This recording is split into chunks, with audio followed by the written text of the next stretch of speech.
A call came in about a bobcat who was stranded in a fence in Land O'Lakes. The owner was quite distraught and said that he had called Animal Services, who came out onto the scene and said that bobcats are not native to Florida and that the cat would have to be killed. He said that wasn't going to happen on his property and called Big Cat Rescue.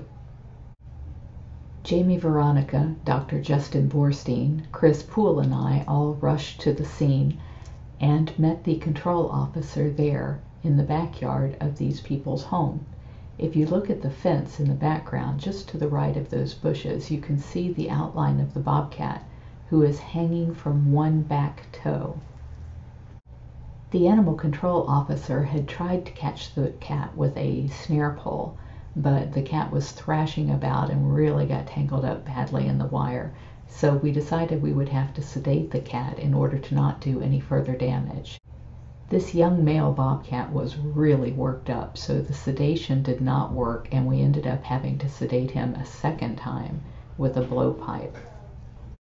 The bobcat looked like he was asleep, but when Dr. Justin touched him with the snare pole, he lifted his head again, so he decided to try and hand inject him with a third and lesser dose. It looked like it worked, so we all rushed in with the squeeze cage and nets to be able to lift the bobcat up over the fence and into the carrier, after cutting his foot free from the fence. It was such a difficult decision to make to sedate him that third time because we were so afraid of the chemicals building up in his system and killing him, and yet at the same time there was just no way that we could release him from the fence and take a chance of him running off into the woods with this metal tied into his toe, or worse yet, ending up running out into traffic. If he had all of this sedation in his system and passed out near water, he could drown. There was just so many bad things that could happen. So here you see Jamie going up and checking again, and this time it looks like he's asleep. He's face down in the grass.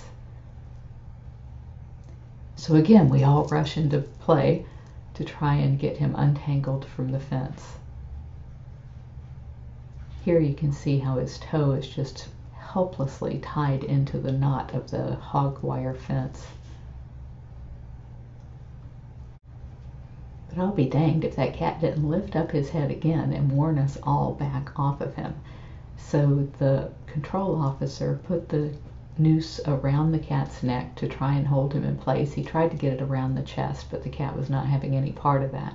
So I climbed over to the opposite side of the fence where the bobcat was, and Jamie, right here in the red gloves, is trying to very carefully untangle all of the vines, the wrapped up fencing, and she took some bolt cutters to cut the fencing away from his foot, but it was still twisted so tightly into the toe that we actually had to take that piece of fencing with us.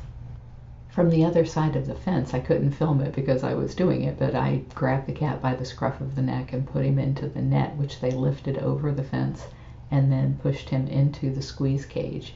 And here you can see his the metal that was tied into his toe. Jamie is trying to get that unwrapped from the net so that we can shut the door on the squeeze cage.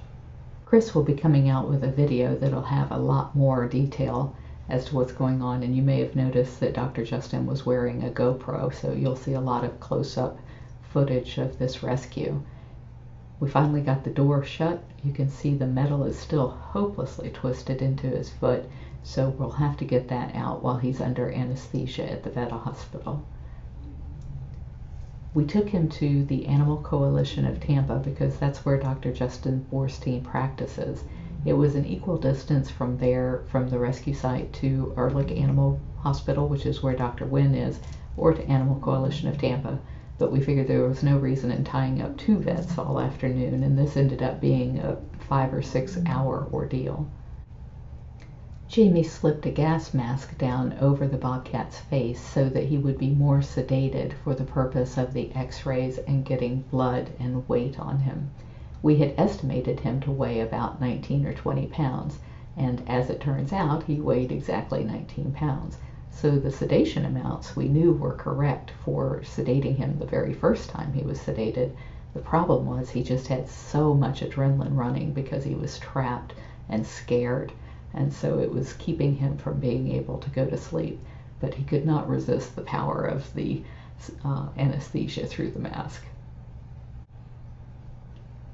Now that he was asleep enough, Dr. Justin was able to get a really good look at how this wire was woven in between his toes and began the careful process of trying to untwist it without doing any further damage. It was really, really in there tightly. It almost looked like it was puncturing the foot, but as it turned out, it was just twisted so tightly that that's the way it looked. And there you can see the metal once they got it off his foot. They did x-rays to see how bad the damage was and really expected him to be have his legs pulled out of the socket from all of the thrashing around that the animal control officer said he had done before we got there. But just one of those little middle toes was broken, and everything else looked to be pretty good. This was the best news possible for this little bobcat, because he should be able to heal from this very quickly and be returned to the wild where he belongs.